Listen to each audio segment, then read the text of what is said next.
Hello.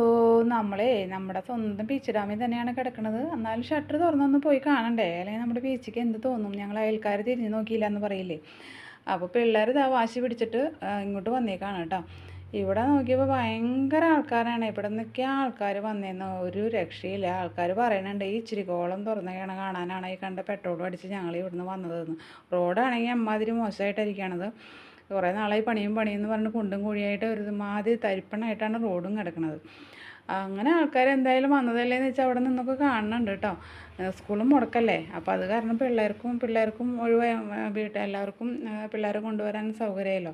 ഒരു കുരിപ്പ് വന്നിട്ട് പേഴ്സും താങ്ങി പിടിച്ച് ഓടി വരുന്നുണ്ട്. വേറെ ഒന്നിനല്ല, ഐസ്ക്രീം കിട്ടാന്നുള്ളതാണ് മെയിൻ ഉദ്ദേശം. ഇവിടെ വന്നല്ലേ, അല്ലാണ്ട് അവരും ഈ ബീച്ചൊക്കെ എത്ര കണ്ടതാ.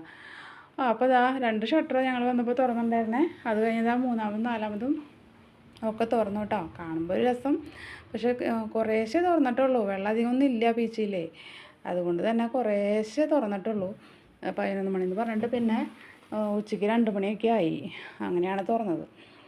അങ്ങനെ 4 ഷട്ടറും തുറന്നു. ഇവിടെ ഒരു വെള്ളച്ചാട്ടമുണ്ട്. ഇത് കാണാനാണ് അതിനേക്കാളും രസം എന്ന് എനിക്ക് തോന്നിയത്. എന്നിട്ട് ഈ 2 കുരിപ്പുകളും കൂടി ഓടുന്നുണ്ട്. എന്തിനാണെന്നറിയോ? ഐസ്ക്രീം മേടിക്കാൻ ഓടുന്നതാട്ടാ.